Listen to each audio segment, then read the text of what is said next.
Good evening and a very warm welcome to our information session at Azim Premji University. Yesterday we had a webinar wherein we discussed the BA programs that's offered, and today we are going to be focusing on the B.Sc. and the B.Sc.B.Ed programs that's offered at our university. So before we have our faculty joining us, but before that we'll just give a quick introduction about the university. Um, yes, so education for social change, that's a philosophy. We can go to the next slide, Anjali. All right. So, established in the year 2011, we are a fully philanthropic and not for profit entity with a clear social purpose. And we are building a society which is just, equitable, humane, and sustainable. The numbers that you see on the right, these are the programs that we run with the statistics there, with 1,400 students in the campus and 175 faculty members. Today with us, let me also show you the pictures of the campus. This is Azim Premji University in Bangalore on the left, and what you see on the right is a university that's going to be, we are going to be opening the classes from the academic year of 2023. That's a new university that we have. Yes, we can move on. So today we have joined with us a faculty who will talk in details about the subjects that's being offered here. So we have Dr. Richard Fernandez, who represents the physics department. We have Dr. Sriram, faculty of biology. Dr. Divakaran, faculty of mathematics. Dr. Ahana Ganguly, faculty of chemistry. Dr. Harini Nagendra, faculty of environmental science and sustainability. And Skinnari Pandya, who is part of the School of Education. Right. So we'll begin our webinar, and I shall invite Dr. Sriram to introduce us with the new 4-year program that's being offered at our university. And of course, he will also take us through the biology program that we have in our university. Over to you, Sriram. Thank you, Beeta, and a very warm welcome to all of you. I hope. So today I want to talk first of all briefly about the undergraduate program that we will be offering beginning August 2023, when the semester will start. So academic year 2023. Anjali, next slide, please. So before that, I will just give you a quick overview of the history of the undergraduate program. It is a relatively young program. Our first batch started in 2015, and at that point it was a 3-year program. So they graduated in 2018. Around 100 students graduated. And right now in the Bangalore campus itself is a new campus. It got delayed for multiple reasons, including the pandemic, but classes began on the campus in 2021. And starting the batch that you will be joining, we are launching the 4-year undergraduate program, which I will describe in a little bit more details. So actually, next slide. So in terms of the programs that are available, yesterday's webinar was about the BA programs. Today's webinar is going to focus on the B.Sc. and the B.Sc.B.Ed programs that we offer. So we have representatives from each of these programs, and they will be speaking to you after I'm done. I will be, of course, talking about biology, and there will be representatives from the other programs. Next slide, please. So let me spend a little bit of time talking about why one should consider Azim Premji University. So we have created a program which is an academic environment which is nurturing.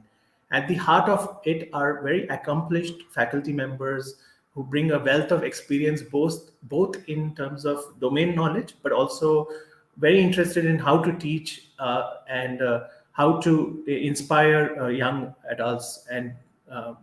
And so at the same time, while we are nurturing, the academic standards are no less than any other institution.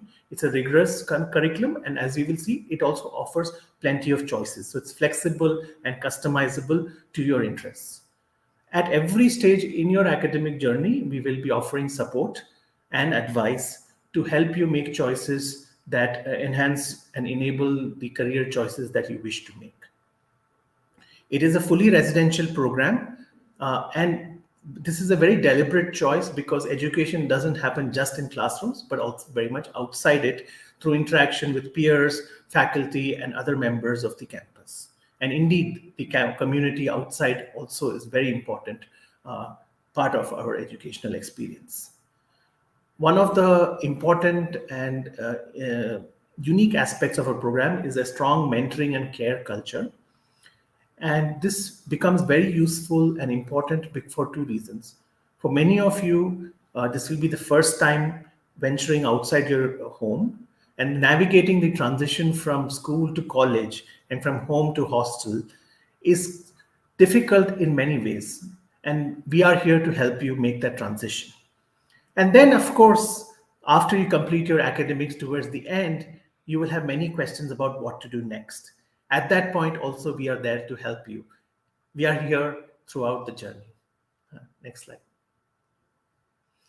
So in terms of the program structure, the curriculum, so I'll be largely describing what is going to happen in the four-year model structure, is divided into 5 components. One of the components is the disciplinary major, which each of us will talk about later today. So I will talk briefly about the other aspects, including the common curriculum, something we call the interdisciplinary occupational minor, and the flexible credits in the thesis internship. Next slide, please. So the common curriculum, as the name suggests, is common irrespective of which major you choose, whether you are a science student or a humanities student or an economics student. It's common to everybody.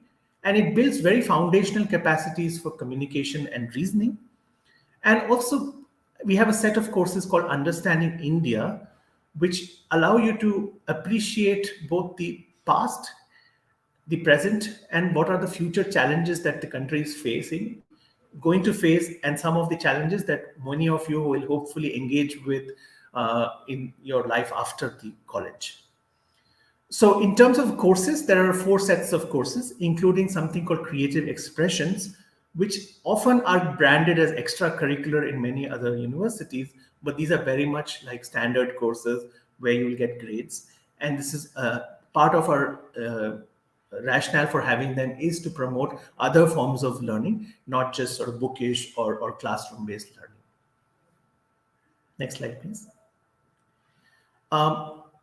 Another thing that is important component of the 4-year curriculum is something called the interdisciplinary occupational minor. And these are some of the themes which the umbrella organization, the Azim Premji Foundation that the university is part of, is very deeply engaged in and would like the students of the university to pursue, if possible, if later on, either directly or indirectly. So these are things like arts and design, climate studies, data and democracy, education, media and journalism, and sports and fitness.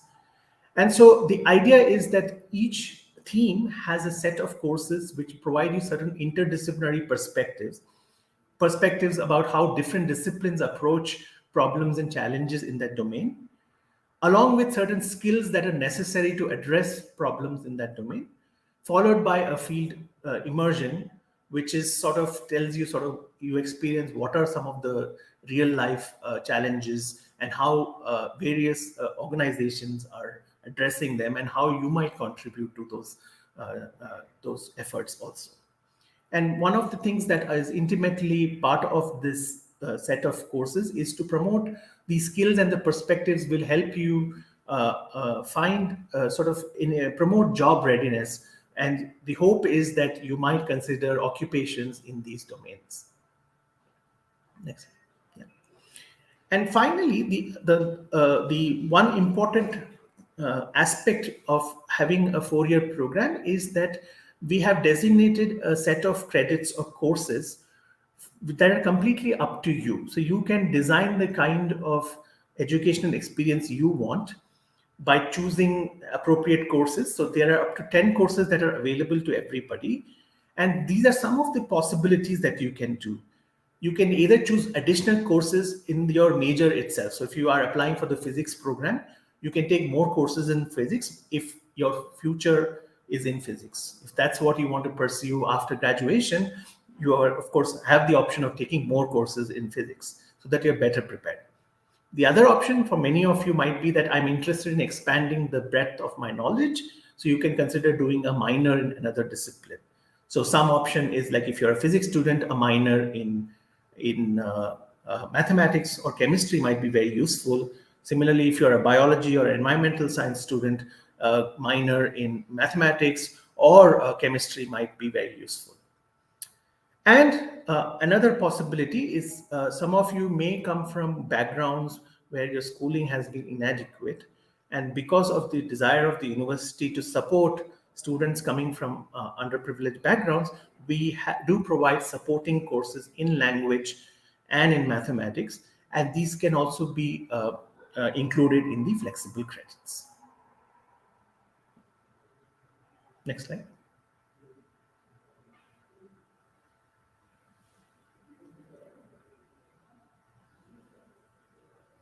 Anjali, could you move to the next slide, please?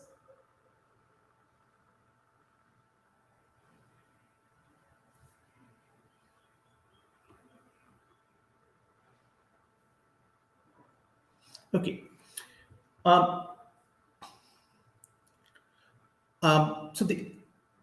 Of course, for most of you, we expect that you would want to join the undergraduate program for your 4 years. That provides the best educational experience that we have to offer. But at the same time, in order to be compatible with the NEP that is going to be implemented throughout the country, there are exit points available at every year. So if you wish to leave after 1 year, you can get a certificate. If you wish to leave after 2 years, you can get a diploma. 3 years gets to a degree, and the 4 years, of course, gets your degree with honors. So each one of you has the option, and in fact, we will encourage you to stay on for 4 years, but there are exit points available at every year.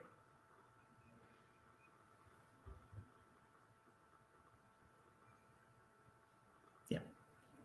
So I'll sort of pause a bit before moving on to talking about the biology program.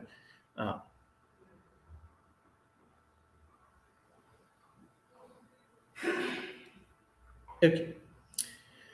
So let me first talk about the biology program in the undergraduate program, biology major. Next slide, please. So why should one consider biology at the Azim Premji University? So there's 4 aspects that I would like to mention. It's an integrative and interdisciplinary curriculum. And our normal tagline is from molecules to ecosystems. Next slide, please. Which means that we cover, it's not specialized into microbiology or genetics or developmental biology. We give you exposure to biology at all scales. It's a rigorous program with plenty of support.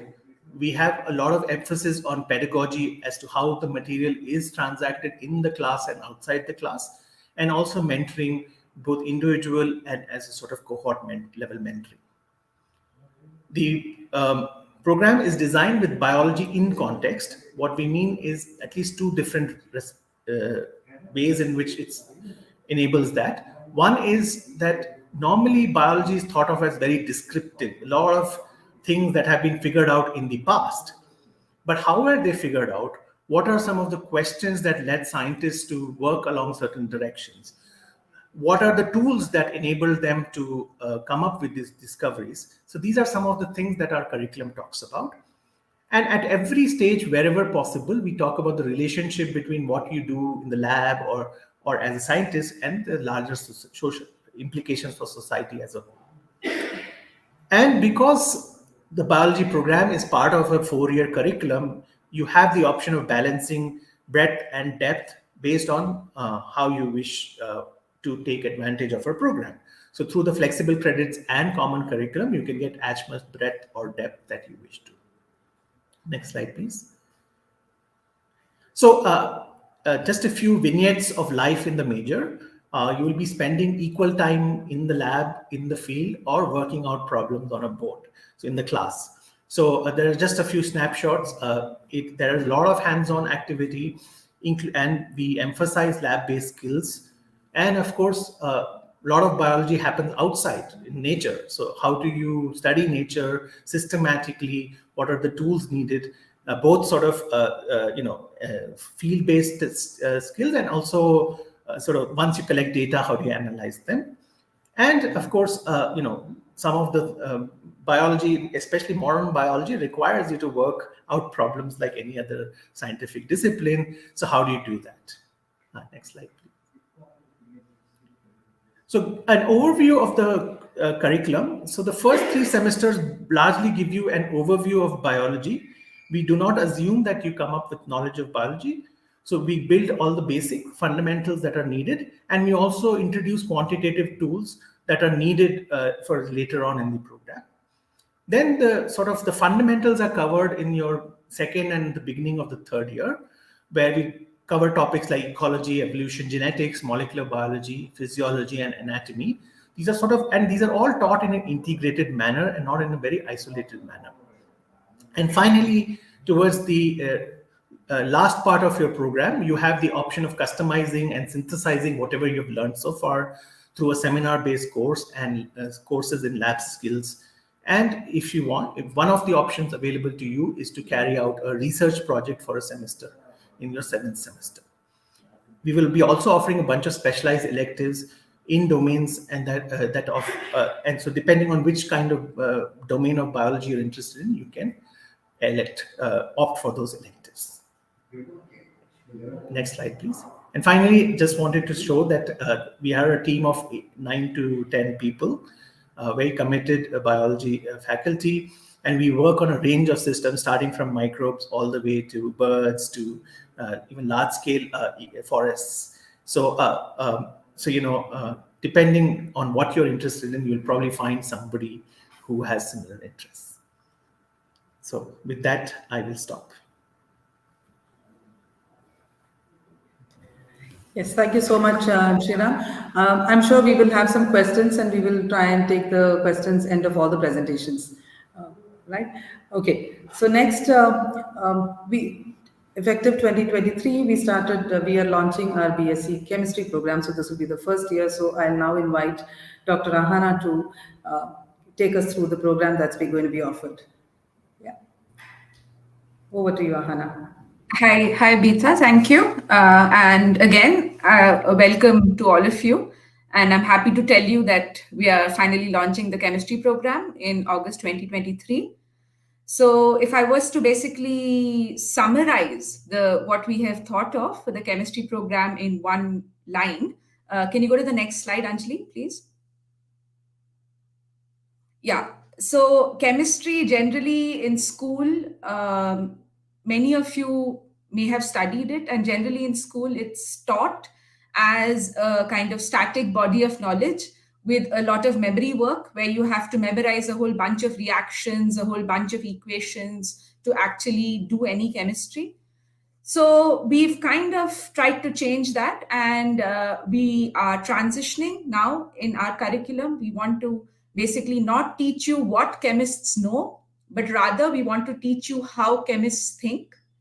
And so if you kind of look at the structure of our curriculum, we structured it broadly around 3 themes. One is structure and analysis. So what is a substance made of? The second is synthesis and reactivity. So how do I make something, and then how do I change it, which is another very, very important component of what all chemists do. And the last thing, which ties all of this knowledge about structure and synthesis and reactivity together, is model development, which is how do I explain the behavior and properties of a substance, right? So these are kind of interconnected themes that our curriculum is woven around. And of course, to allow you to kind of learn how to do chemistry rather than just learn what chemists know, you have to understand and pick up a lot of experimental skills and research skills very early on in your curriculum, and that's what we are doing. Can we see the next slide, please, Anjali? So through kind of mentoring, faculty mentoring, extensive mentoring right from the beginning of the program, what we emphasize on in our program is research, observation, and experimental skill, right? So if you look at a color change in a test tube, what does that mean? And how do you kind of develop a model for what is actually happening to the molecules in that test tube, is what you learn right from the beginning, right? So it's less of rote memorization and less of learning from books and more of hands-on doing. And we also embed all of our course content in the context with which you should be learning chemistry in this century, right? So, how would chemistry affect health and medicine? How would chemistry affect energy choices that we make in the future? How would chemistry help kind of solve the climate crisis to a certain extent, right? So we embed context in all of our courses so that you learn these concepts not independent of the context, but alongside the context. And we're also focused on enabling you to use your flexible credits, use your core chemistry courses in the best way possible to enable a wide range of future options for you. Because chemistry is a natural science where after your 4-year degree, you could actually think of starting to contribute to research and development in industrial settings, in other kind of organizational settings with a 4-year degree. So can you go to the next slide?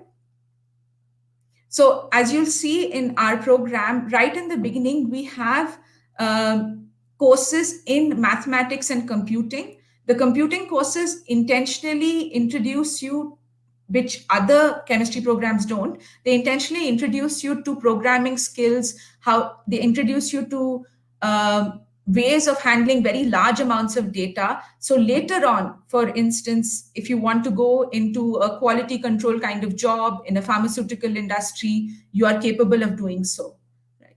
The context in chemistry comes right in the beginning in a course like Chemicals in the Community, where you learn the same concepts that you learned in high school, again in a new light, but this time you look at things and examples from everyday life, right? Like the medicines you use, like the cooking that you do in the kitchen. How does thermodynamics play a role? How do different themes of chemistry play a role in that?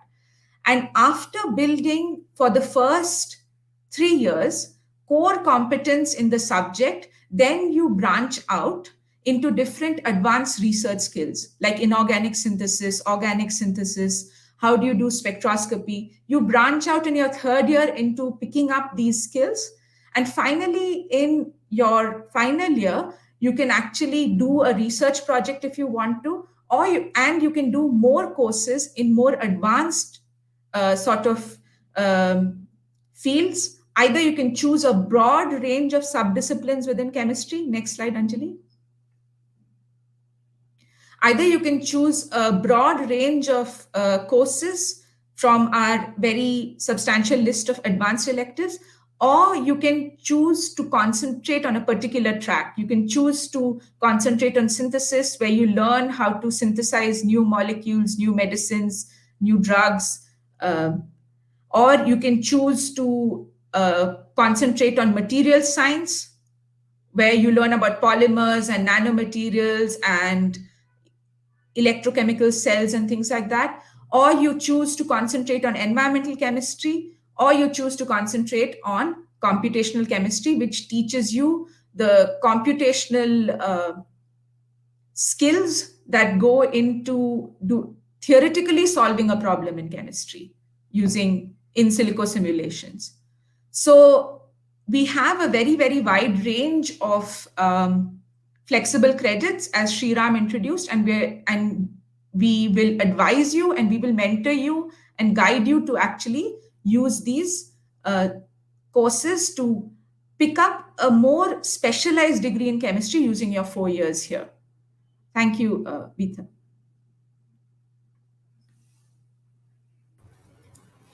All right. Thank you so much, Ahana. I'm sure we will have questions in the end. We'll move on to the next faculty. So we now invite Dr. Richard. He will take us through the physics program that's being offered at IIM University. Over to you, Richard. Thank you. Let me, and welcome to everyone.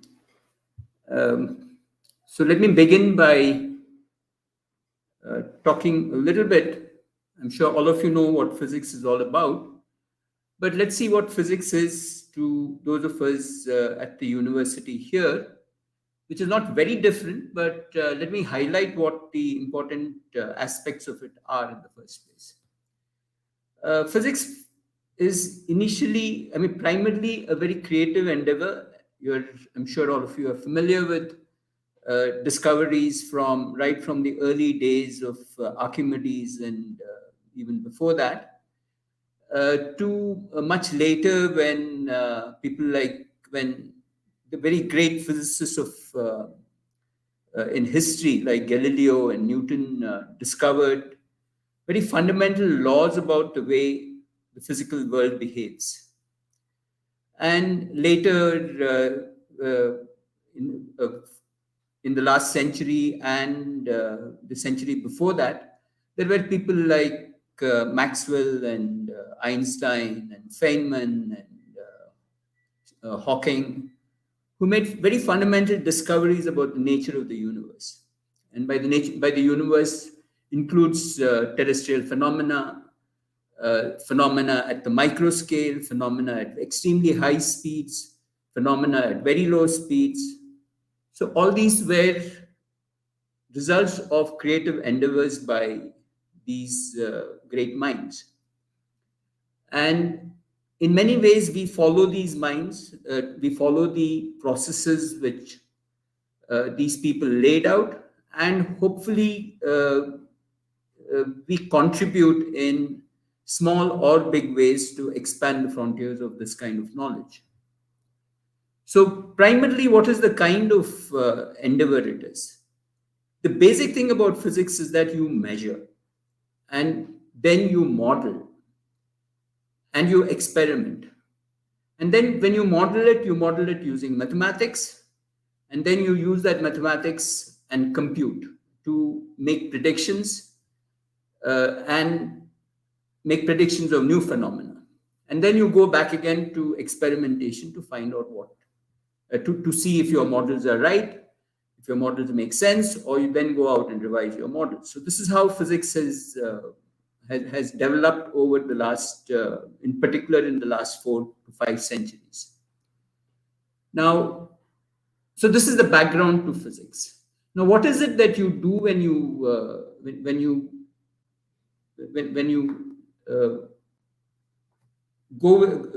you develop this kind of physics? What you do is you pick up skills which allow you to go out and do things not just in the field which you have studied in, but make contributions to very diverse fields. In fact, fields like biology, fields like chemistry, engineering, architecture, product design. These are all things which have evolved out of fundamental discoveries in physics in many ways. I'm not just bragging, but this is true. I mean,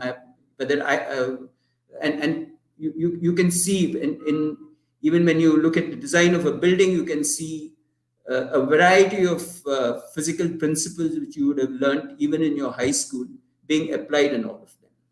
So in our program, we highlight these things. So we have an extremely experiment-oriented program. In fact, can I have the next slide, please?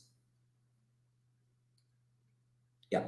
So these are our core courses. So in these core courses, you can see that the subjects are things like mechanics, electricity, acoustics, thermodynamics. Now these are subjects which are which find application in almost every aspect of your daily life. Okay, the very fact that I'm sitting over here, able to communicate with you over wireless and over using wired and wireless media shows you the importance of electricity and magnetism. And these are core subjects which you learn in physics. Then we also have, let me tell you a few things about the very important aspects of our program.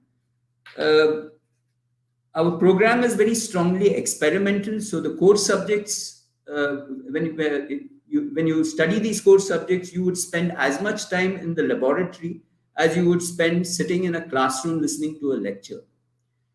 We make sure that students study this, do the same thing in the lecture and then they would experiment with it in the laboratory. We also ensure that you do not work in the laboratory with black boxes. You do not, it's not like an experiment is set up for you and you will then just reproduce some results. We expect that we encourage people, and we not just encourage, but we expect that and we set up the experiments in such a way that you build the experiment, you build the apparatus, you set up the apparatus so that you understand what you're doing. Okay. We also ensure that all of you do the same experiment at the same time so that you can discuss it amongst each other and it is connected to what you have learned in your classroom lecture. So this is one essential feature of the physics program here. Then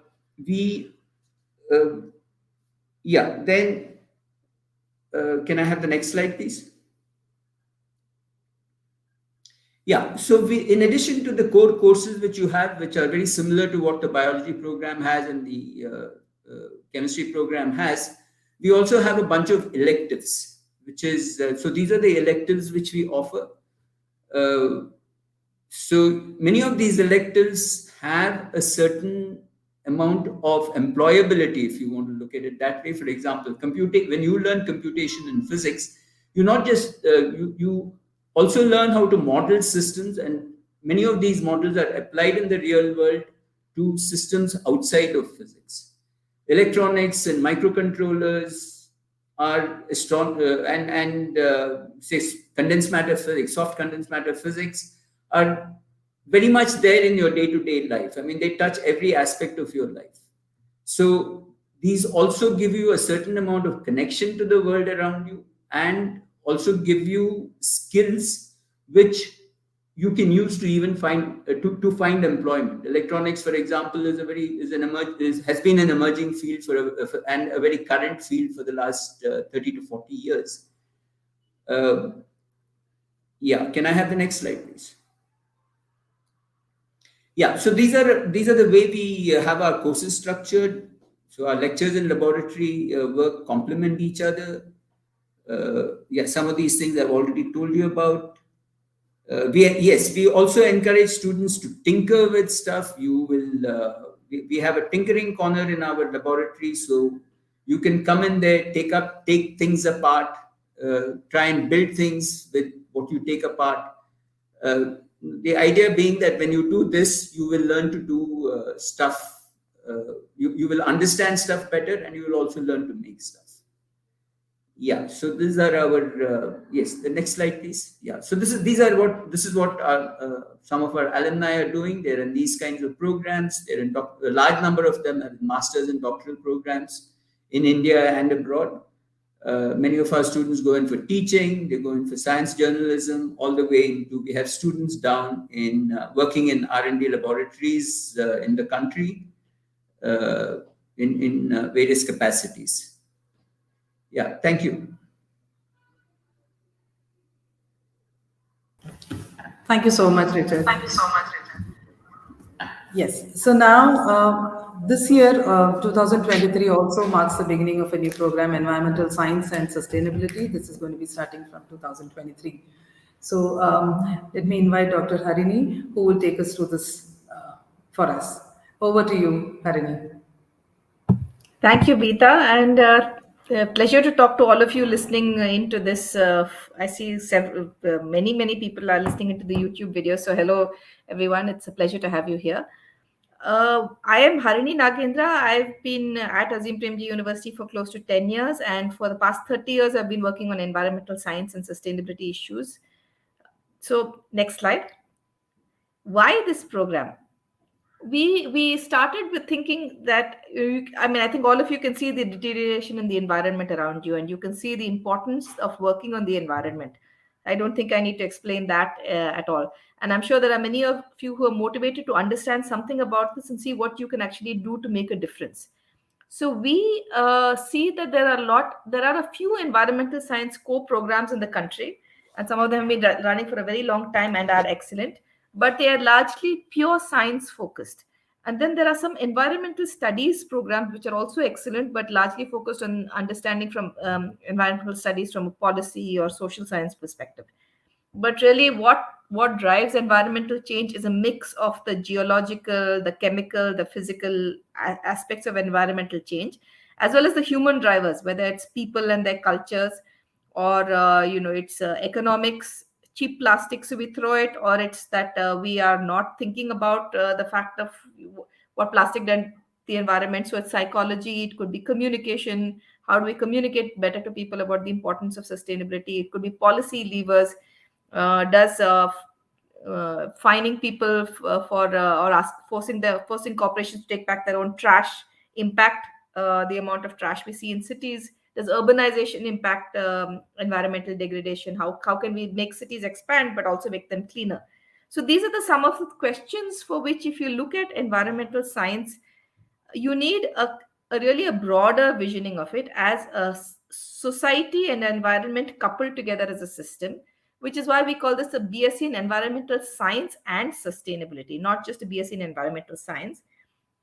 It's also why, as a philosophy, we open it to all students with all backgrounds. We encourage you to come in whether you have a BSc in science, or you have, I mean, sorry, you're a 12th standard, whether you've taken science or you've taken social science or you've taken humanities subjects. Everybody is welcome, and we believe that diversity of the classroom will actually enrich this. This is a new program that we are starting this year in 2023. And therefore, you will have we don't have any electives as such in the core, in the fundamental part of the program. Everything is compulsory. And this is the way we have it. We start with the framing. That is, we say that you are looking at environmental science and sustainability to understand the interactions between society and the environment. And that's what we mean by the coupled social environmental systems. And we'll take you through this at multiple scales, from understanding why the planet is a system, and why we are looking at climate change or planetary pollution or air pollution at the planetary scale, all down to the very local, what is happening in my neighborhood, why is there trash on the road, why is it the air polluted, or why am I unable to breathe properly. All the entire range from the global to the local. We then talk about India's development trajectory and why the environment and ecology is so important to us. We often say we're a developing country and we need to grow, and therefore we can afford to take care of our environment later. But as I think you can see around you, that's not true. COVID really taught us that we need the environment to be clean and healthy for us all to survive.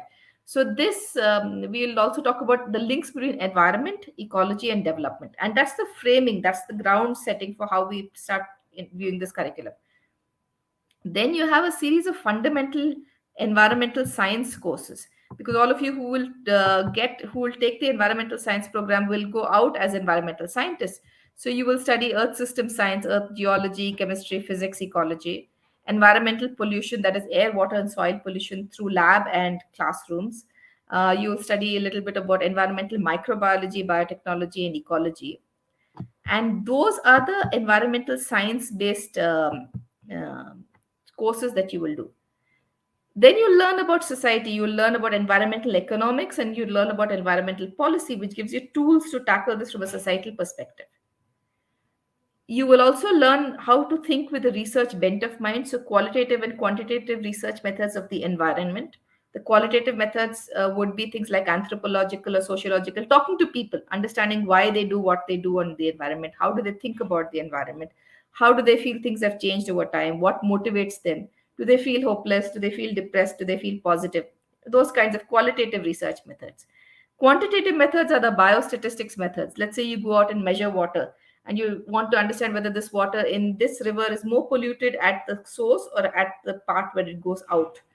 How do you do that? You need statistics and you need to do quantitative measurements. So we talk to you and explain to you how to do quantitative and qualitative research methods, but also how to formulate a hypothesis. What are you testing in the environment? How do you understand whether your proposal is correct or whether your proposal is wrong? How do you come up with an answer to the questions that you ask? We also have a very strong emphasis in this course on thinking spatially about the environment, because the environment changes a lot depending on where you are. For instance, let's take a river. The top part of the river is usually in the mountains and the bottom is in the delta, and so it's not just a line, but it's a line that varies very much along its gradients. Take a city varies from the center of the city to the outside, because the center is often far more developed, in the sense better planned in many Indian cities, and the outside is much less planned. Sometimes the center has better underground sewage systems, but more air pollution. So things might be better in some parts and worse in some parts. But thinking spatially about this is very important. Where are the people? Where are the industries? Where is the pollution? And how does this vary along a spatial gradient? For that, you will learn geographical information systems, which is mapping and GIS analysis. You will also have a course in satellite remote sensing, which helps you to think of how you can use satellites to assess the environment. And finally, we have a capstone course in the end of your third year towards environmental communication and research. Environmental change, essentially. We end with a positive one semester course where you'll engage with different kinds of groups doing environmental action. There could be groups working on solid waste, on air pollution cleanup, groups working with the government. There could be activist groups. There could be groups working with corporates. So through the entire 3-year curriculum, you will understand how to think of environment as a coupled social environmental system. You'll get strong tools in the science on environmental science. You'll understand about society and be able to do some basic environmental economics and policy. You get an exposure to research methods and then action. Now, this really gets fruition in the 4th year, so we hope many of you will actually stay on till year 4, because in the year 4, we have two aspects to it. The first part is a 6-month research project, and we have some excellent researchers who are doing extraordinarily cutting-edge research on the environment at the university. And in the second part, in the second 6 months, you will set you up with an internship. So you spend some time with an organization working on environmental change, which also makes you job ready, along with one of us as faculty who will be your co-mentor in this. Next slide. So with this, we expect that you will have an idea of theory and practice. Theory is environmental theory. Practice could be two things. We mean lab work. You'll have a great deal of lab work because many of these lab-oriented courses in environmental science assessment. But you'll also do field work. You're not just going to do polluted water of a certain kind that we add a pollutant and give you, but you'll actually go to the field and pick up polluted water. The Sarjapur area where we are is a peri-urban area that is changing rapidly. As a university, we work with close to 50 villages in the periphery. And with that, we can have a lot of small projects where you work with village panchayats to learn and build your own competence and capacity, and build your capacity to engage with other people on the environment, engage with those villages, engage with those students. So it's a very research-oriented program that builds that capacity, and that really takes off, as I said, in the 4th year in the research project. The faculty we have at the center have worked on climate science, on urban ecology, on remote sensing, on climate and energy, and on conservation. So we have competencies across a broad range of environment issues. And you will build some competencies in remote sensing and GIS and climate visualization. As I said, it's open to all streams. I want to stress that it's open to all streams, but it is quantitative. We will build your skills, but you need to have some comfort with thinking of data or willingness to learn how to think about data. And the last slide. Yeah. So what can you do with this? Environmental science is a growing field and the sky is really open. But to begin with, there are environmental science and pollution labs that are across the country, which are always looking for technicians. You could work with other labs that do environmental impact assessment, or development and sustainability organizations that look at GIS and remote sensing of the environment. You could do research in the environment and join a think tank or a group, or even a university working on environmental science research. And finally, the industry is looking for a lot of sustainability managers and many people who finish a degree, especially with a 4-year degree. And if you do an internship in the industry, it really depends on if you can stay through the 4th year. That internship and the research project will determine many of these placements. So if you did one with industry, you could go there. If you did your internship in a research organization, you could look at environmental research. So that's really where the sky is open, and I'll end here. Over to you, Geeta. Thank you so much. There are a lot of questions coming in, but as we decided, we will take it in the end. As you all know, we do have the dual degree program, which is the B.Sc.B.Ed. So I will now invite Kinnari Pandya from the teacher education team to take us through the B.Sc.B.Ed program that we offer. Over to you, Kinnari. Thank you. I am Kinnari, and I've been working in the area of education for the past 16 years. As you've heard, the 3 programs so far, right? The biology, physics, and the chemistry program, and you'll hear about the mathematics program as well.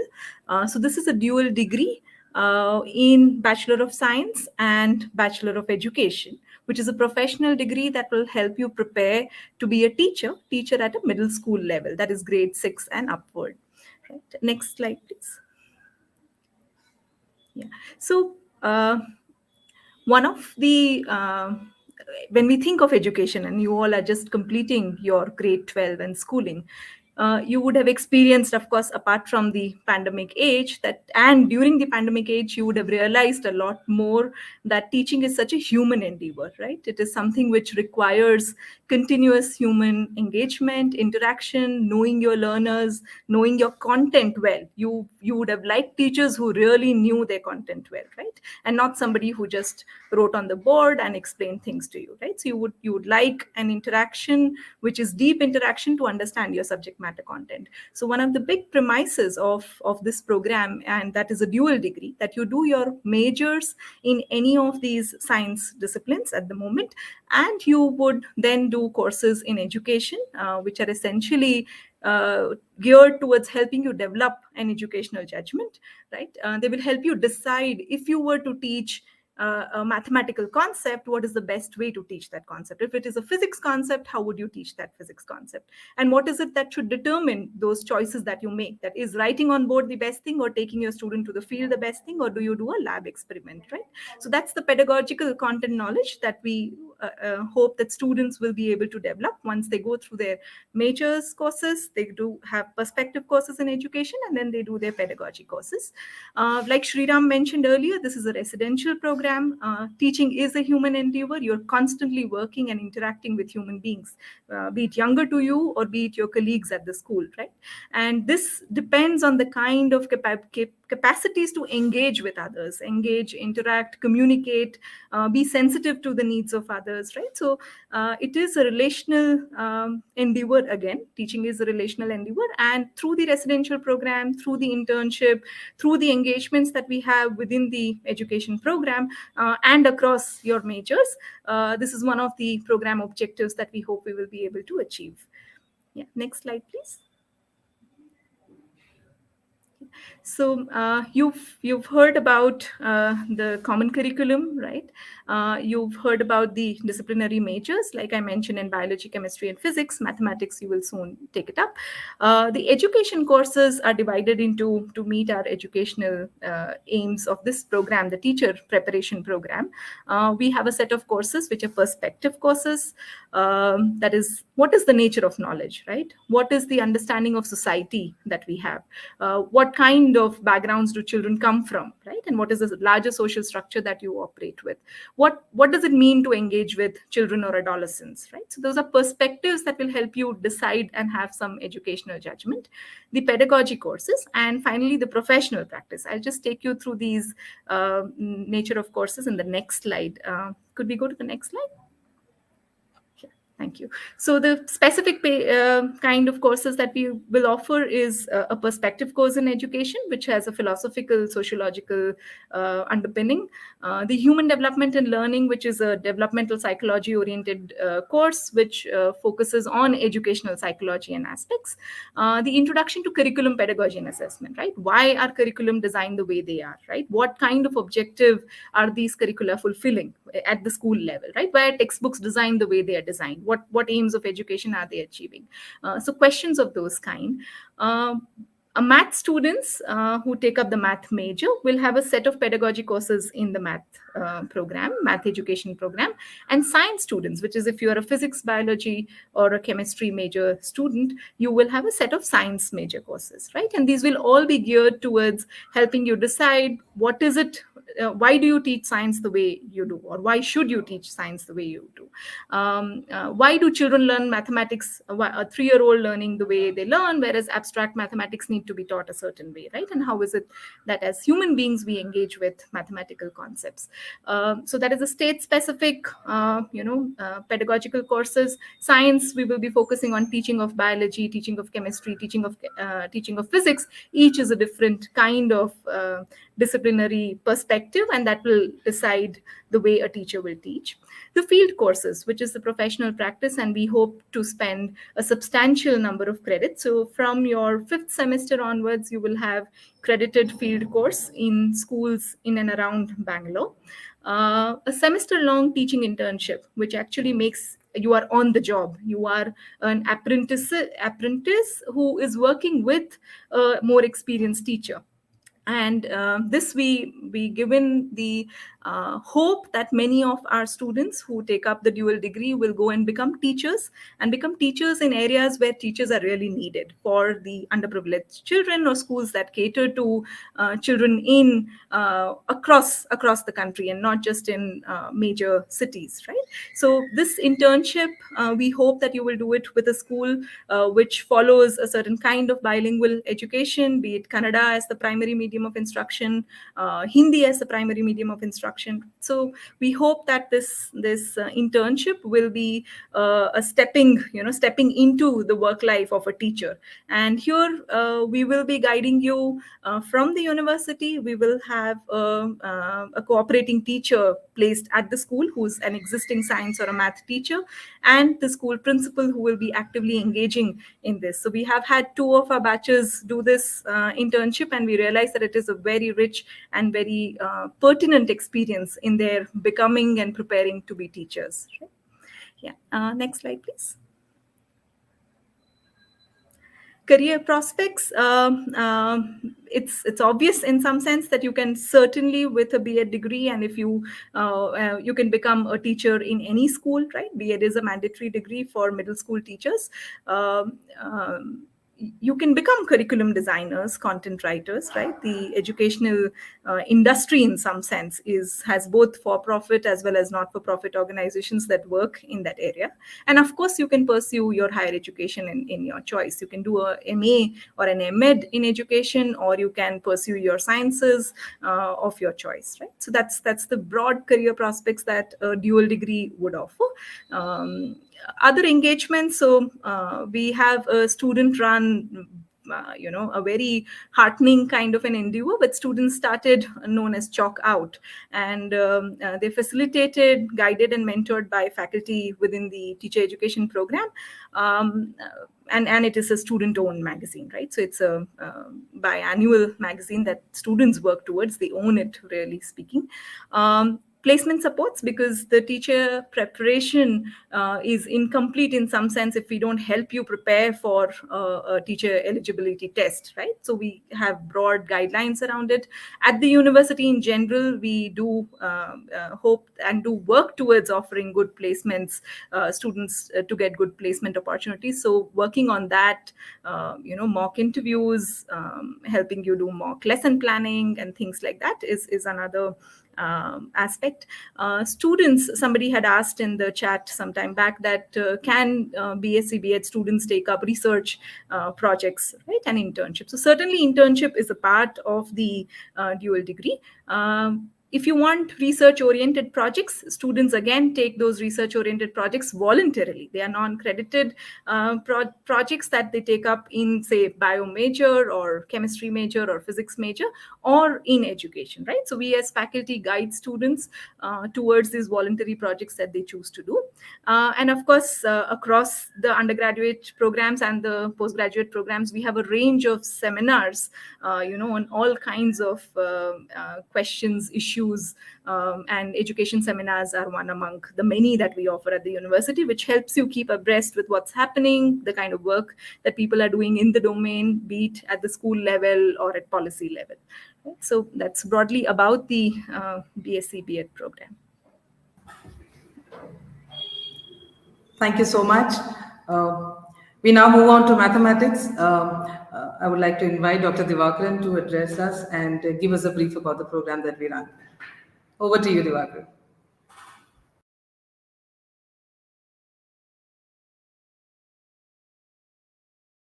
Sorry, I forgot to unmute myself. Hello and welcome everyone. It's interesting to note how much is common between what was spoken by all my different colleagues. Similar to what has been spoken already, there are, I would say, 3 key features of our program.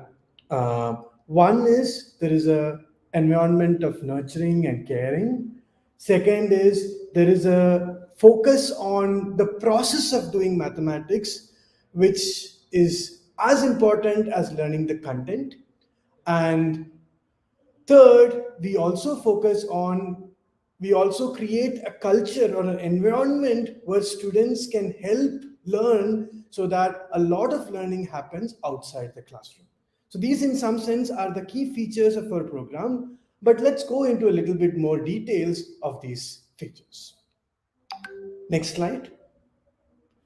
So to begin with, we will talk about the different kinds of courses that we will do in this program. The first pair of courses are, as you can read, are called Explorations in Mathematics. These are the courses where we will focus extensively on the process and will not focus much on the content that will be covered.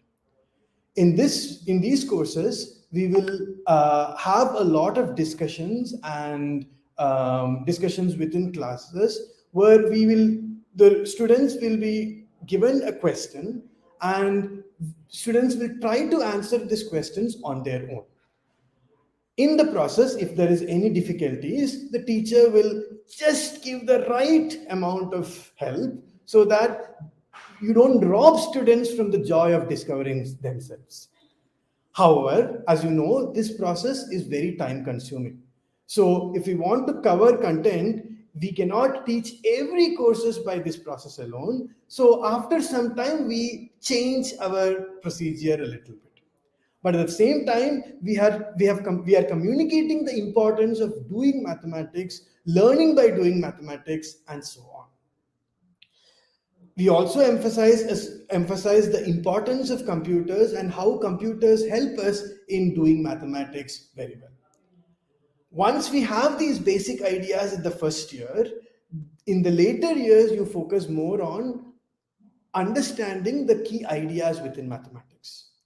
The key ideas of mathematics involves two opposing kinds of mathematics, namely the discrete and the continuous.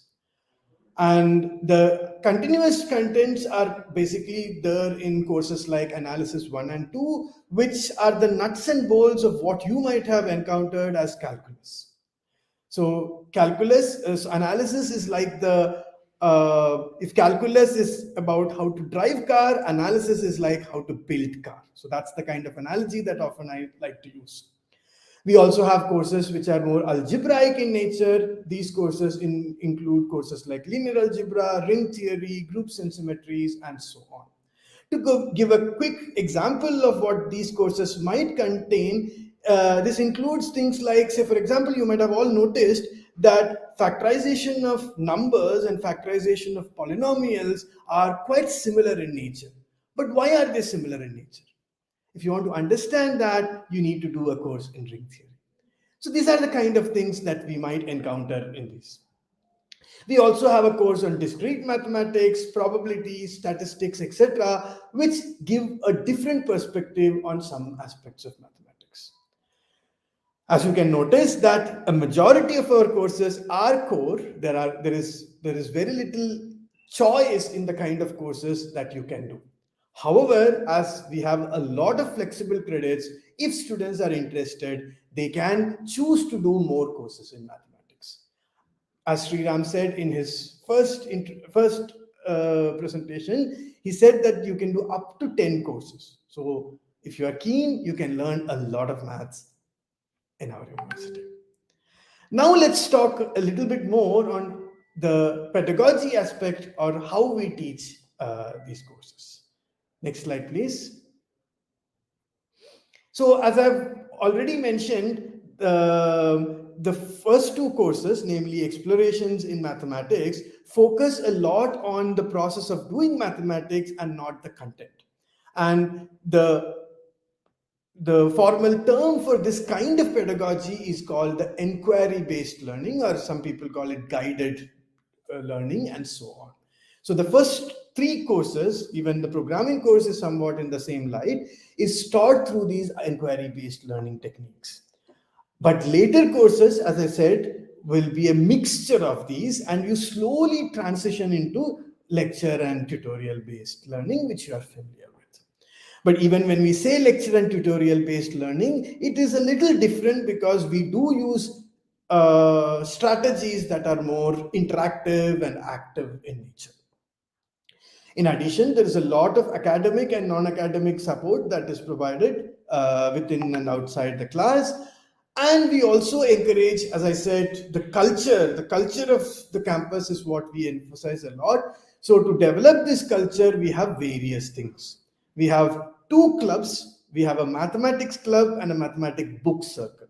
So these kind of complement each other many times and create a rich environment where you can learn a lot from your peers. Most importantly, this is again a kind of unique feature that we have. We have a mathematics lab. One might wonder, what is a mathematics lab? So to give a quick example of the kind of activities that one might do in mathematics lab, I recently taught a course called Experiments in Mathematics, where we explored the relationships between mathematics and origami. Origami, as you know, is the art of creating objects by folding paper. Let me just give a quick example. So all of you might have learned in school that the Pythagoras theorem, which says that if you have a triangle with its base and hypotenuse as 1, then its hypotenuse will be the square root of 2.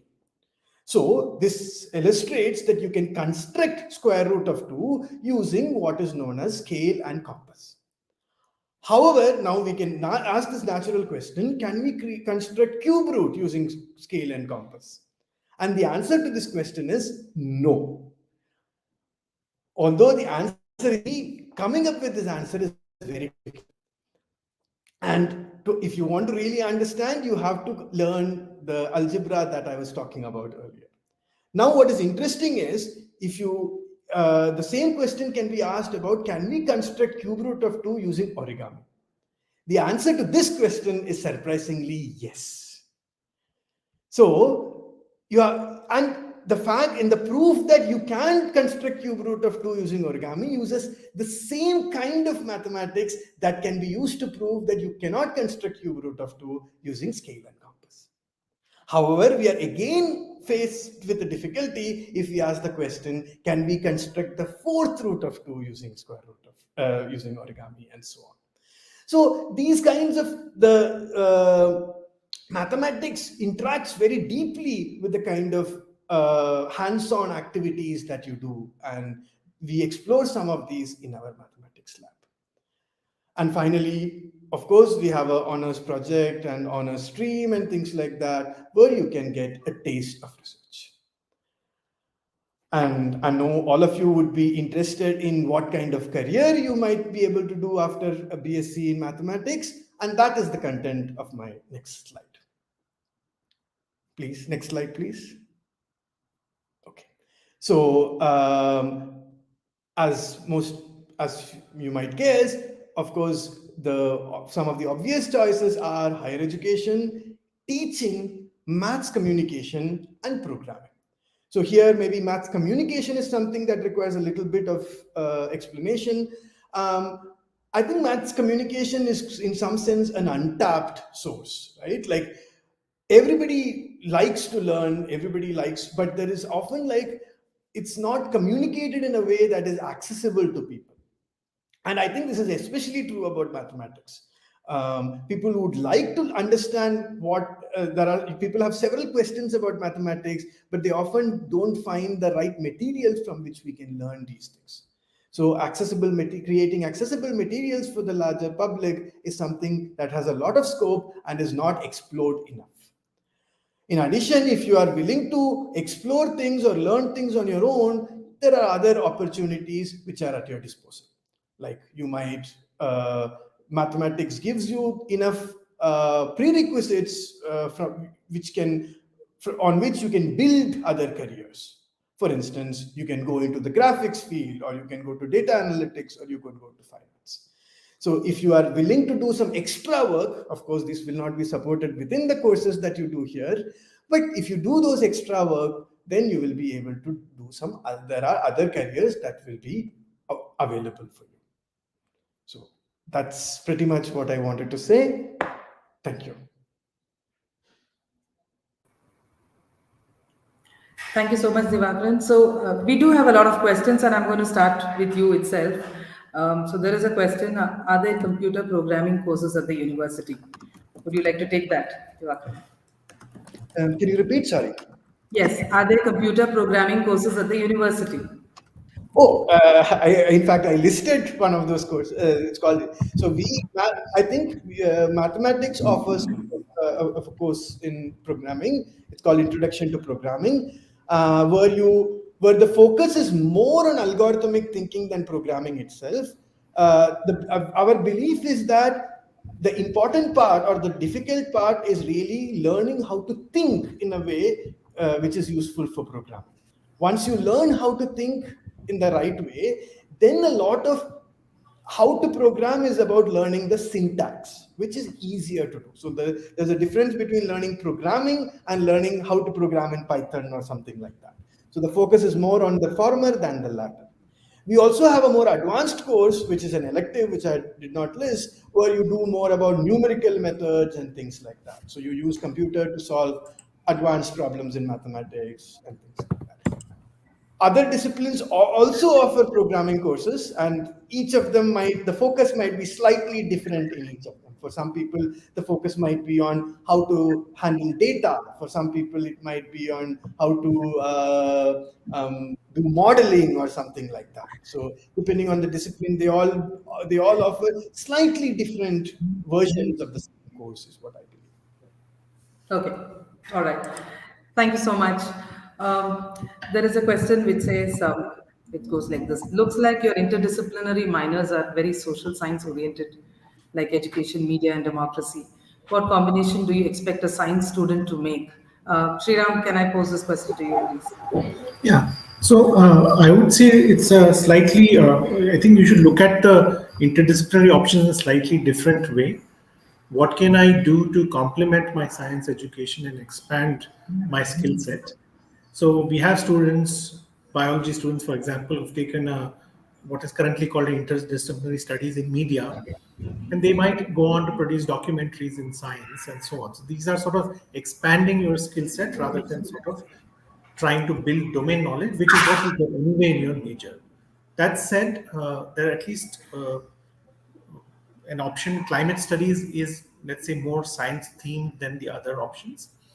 We also have the data and democracy IS, which is built on has courses in statistics and programming, and designed for an audience, for a student cohort who may not have any prior experience in these subjects. Although this option was not listed, there is likely to be a conservation occupational track available when you join. Okay. All right, moving on. So we have a question. We heard faculty strength in biology is 8 to 10 professors. What is this for chemistry and environmental science? So Ahana, would you like to go next with this, please? Yeah, I think Harini already, I think one of the comments already answered the environmental science part, that they already have 7 people. So chemistry also we are we are hiring right now, and because the program is starting in August 2023, we will have a team of 5 to 6 people by the time we get started. And about the lab facilities, which was the other part of the question, we are building a lab. We have an existing teaching lab, but we are building teaching labs right now. And in fact, what sets us apart from a lot of other undergraduate programs in India is that we are buying instruments that undergrads generally do not get to work on. So we are buying spectrometers. We have plans to buy liquid chromatography instruments that will allow them to do, HPLC right as an undergrad, because that emphasis that we want our students after 4 years of an undergraduate degree to actually be able to go into a research lab, whether it's in pharmaceuticals or an environmental science lab like what Harini was talking about. We want our students to be able to go into those labs directly and do the technical work. But for that, they are also going to have grounding in very core competent understanding of the subject. So all of our courses are experimental and they're all hands-on. We don't believe in learning experimental techniques from books. Students will go out, make their own compounds, make their own materials, and analyze it themselves. And we are making all the investments necessary to do that. Okay. Thank you. One more question for you, Ahana, because that was also there. I have not done chemistry in 11th and 12th. Can I still apply for the program? If you could just answer that as well. Yeah, I mean, so our curriculum in all the sciences, I think, across the board is designed keeping in mind that there'll always be some students who are, who develop an interest later on in a certain subject. They might have dropped out of science for whatever reason. So we anticipate that. And if you look at our curriculum in more detail, our first three courses are actually introductory courses where we don't assume that people are very competent in the subject matter to begin with. We assume that students have some fundamental understanding from high school, and a lot of it is about unlearning and relearning the concepts, and a lot of it is about learning using experimentation. And rather than kind of relying on some textbook in your NCRT curriculum that you might have memorized and might have used for your examinations. We are not relying on the knowledge that you've got for your 11th and 12th examinations. Okay. So, on the same note, this is a question for Dr. Harini. Now, if I am a humanities student, then can I also apply for uh, environmental science and sustainability? Definitely, we actually welcome that because we feel that this course needs to have a classroom where you have people, students from the humanities and social sciences along with the sciences for real conversation in class and to push forward. For instance, where humanities would be really useful is how do you engage with wider audiences on the environment? Do you use, for instance, poetry or theater or other kinds of communication? There are many aspects. I mean, this is just one example, but there are many things that a student of humanities could learn from and contribute to. I would say that said, there is a lot of quantitative data analysis that you'll be exposed to. None of this is very difficult. You can easily do it with 10th standard maths, and we definitely help you and handhold you in getting the training. But you should not be someone who doesn't want to do anything quantitative. So that's the only challenge. It's not your capacity. We will help you. There's nothing that you cannot learn. It's not going to be at that level that you find difficult. It's just some people, yeah, it's just you have to know this coming in that you'll be exposed to something quantitative. Okay. And of course, there's one more question. Although you did talk about the employment and the career prospects, so there's somebody who wants to know that besides research, are there enough ground jobs too? So would you like to just emphasize on that? Absolutely. That's another very good question. Environmental science is a fairly old degree in India. I mean, there aren't too many BSc environmental sciences across the country, but what there are have been offered for 20, 30 years. And there is a career track for those students. For instance, there are a number of environment and pollution labs in the country, many of them government labs, but also industry labs. Then industries working in areas where you have pollution requirements, they need to do, for instance, wastewater treatment. They also employ a lot of these students. So in these areas, I would say it really depends. Your fourth year, the kind of internship you do in the fourth year and the kind of research project you do in the fourth year will be very important to select the nature and the direction of that job. But there are these jobs, they've been around for a long time, so they're definitely available. Okay. Thank you so much. Richard, I have a question for you. There is somebody who would like to know what are the research projects that students have done so far. If you can just highlight one or two, I think that will be helpful for the audience.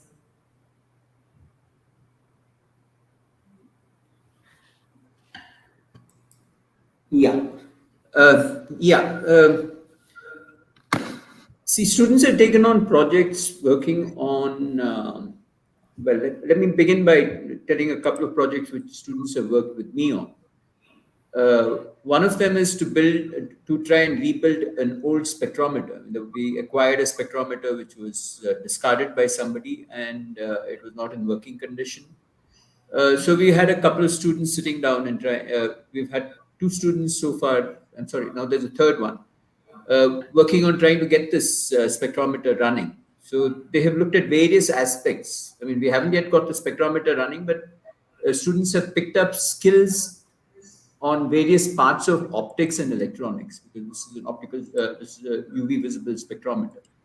So this is one project. There was also a student who worked on a project where they were looking at the sounds, the kind of sound and how something dropped in water makes a sound. I mean, what is the sound that bubbles produce in water? It essentially looks at multiple models. I mean, there's a model which was proposed by Raleigh more than a century ago. There's another one which is again close to a century old, which is by a man called Minard. And these are competing models, and they have been subject of a lot of activity in over many years. The students have taken on theoretical projects and computational projects where they have looked at the orbits of planets around the sun.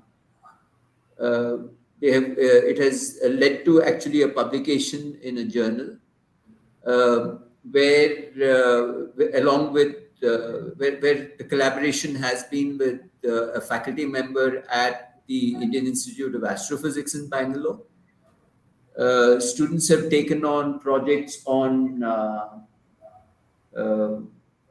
say right now there are students who are working on pigmentation and structural colors in nature, like butterfly wings or feathers of birds, where colors could be due to natural pigmentation or due to the structure of the wing or the structure of the body elements of the insect. So these are some of the kind of projects that they have taken. Many of the projects are interdisciplinary. We've had physics students who've taken on, who have worked on planaria and which is a bioorganism, which has very important consequences for in stem cell research. So, and the student has then gone on to do a master's in biology, and she's right now pursuing a PhD program in biology. Actually, so she started off doing physics, did a collaborative project between physics and biology, and now has switched over completely. Not completely, but is working in an area which interfaces, which is an interdisciplinary area between these two subjects. So these are the kind of, this is just a small sample of some of the projects that students have been doing. Excellent. That was wonderful. Kinnari, over to you for the next question. There is a question which says, how is B.Sc.B.Ed program at Azim Premji University different from B.Sc.B.Ed program in India? How are we different? Yeah, so I would respond at two levels, right?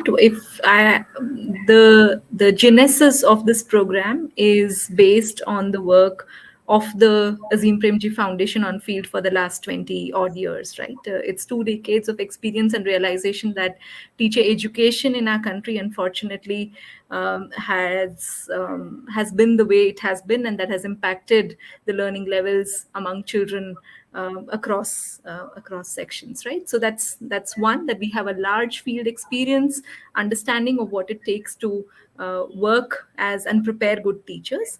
The second, of course, is the kind of expertise that is there within our majors, right? Any of the science majors or even humanities majors. We don't yet offer the Bachelor's of Arts and B.Ed as a dual degree. However, the kind of rich curricular understanding and in-depth curricular understanding that you would receive for your undergraduate degrees, which will also help you work with your grade 6 to 10 level concepts, which you will finally go and teach on the ground, right? So that's the second level, that the university brings together experts as faculty members who are going to contribute to your preparation as teachers. And the third is that the opportunity to prepare as a teacher, right? The kind of field and the kind of immersion immersion, the kind of on the job, on site support that you're likely to receive as a part of your internship, which again several of our B.Ed programs have tried, but that's the hardest part, right? To prepare on the job and to get the kind of support that is required while you are teaching inside the classrooms is something that we think we are able to offer and which will set us apart. And finally, it is for students who really want to change or bring a small change in this world by giving good education on the ground, right? So it's that passion and that vision that drives us to offer this program. And yeah, so those of you who really feel that you want to not be the teacher that you did not like, or you want to be the teacher who has inspired you, this is the program for you to go through. Yeah. All right, and there is also a question on can you share details of the arts and design minor? Kinnari, will you be able to take this question also? Yeah, I could try. Yeah. The arts and design minor, we've already begun as an offering from this academic year onwards, but this will be an occupational track, which you can do an extensive internship. It has courses on embodied learning, community partnerships, right? How do you integrate or use arts and design as a action in the community? Or can you be a teacher of arts as well, right? So it's an integrated imagination. It's a reasonably thought through curriculum. We have a range of faculty members who are involved in offering that. Yeah, I think that should give you a sense of it on what broadly the occupational track would look like. Yeah, the minor would look like. All right. I think we will close this session now because some of the questions which are there in the chat is already shared in the presentations by all the faculty members. So those of you who have missed some questions, please, YouTube is going to be available for later viewing also. And if there are further questions, feel free to write to us at outreach@apu.edu.in. We'll be very happy to respond. A gentle reminder once again, November 24th is the last day to apply for our UG programs. We will have the examination December 24th. Looking forward to meeting you all during the interview time and hoping that you all will join our university. And to all the faculty members, thank you so much for sharing all this information today. Have a good evening. Thank you. Thank you. Bye-bye. Thank you. Bye. Thank you. Bye-bye.